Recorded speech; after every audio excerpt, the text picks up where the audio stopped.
makers churn out ice on demand, allowing restaurants and other businesses to keep things cool at all times.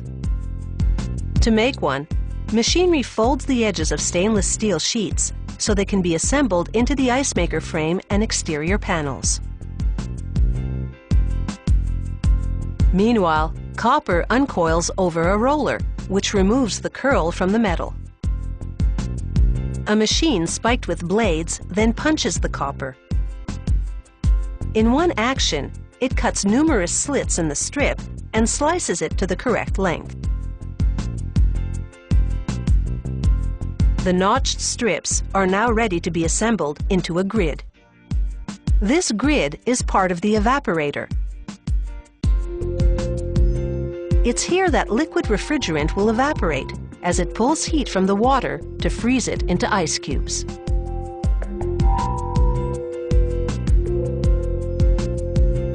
This copper tubing is central to that process. An automated arm bends it into a configuration called the serpentine, producing a coil that will fit on the back of the evaporator.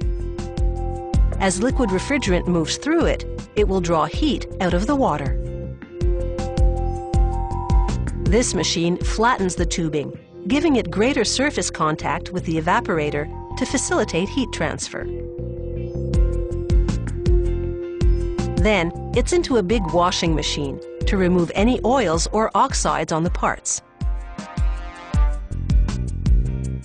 A worker now applies strips of tin silver solder to the evaporator's backplate. This acid solution will act as a bonding agent.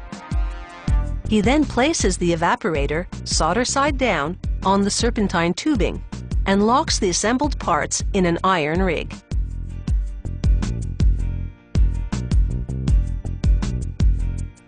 He hoists the rig into an oven to melt the solder strips between the backplate and tubing, fusing the parts together. Then it's into an ultrasonic bath, where high-frequency sound waves clean off lingering contaminants.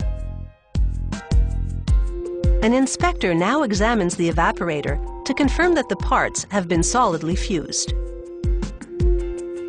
Next, he installs pipes on an ice maker side panel. These are the lines that supply refrigerant to the machine. He turns the assembly around and removes the caps on the compressor to connect it to a network of pipes. The compressor will force refrigerant through these pipes in a continuous cycle of heating and cooling to eventually produce ice.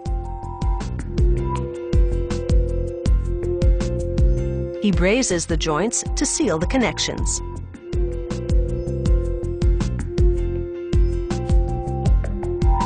He attaches a fan to another side panel. It will blow cool air onto the radiator to cool the refrigerant and help convert it back into a liquid. Now he pumps the refrigerant into the system and measures the flow to ensure it receives a precise amount. Meanwhile, at another station, they assemble the ice bin. It's time to test this ice maker.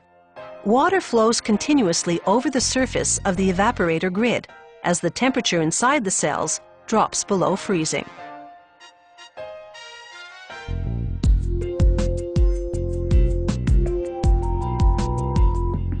Impurities like minerals are washed away as the water turns to ice, and the result is crystal clear cubes, almost 3 kilograms in just 15 minutes.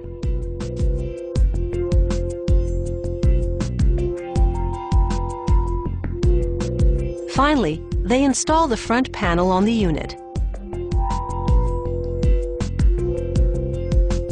This job is done, and it's time for a little liquid refreshment, on ice, of course.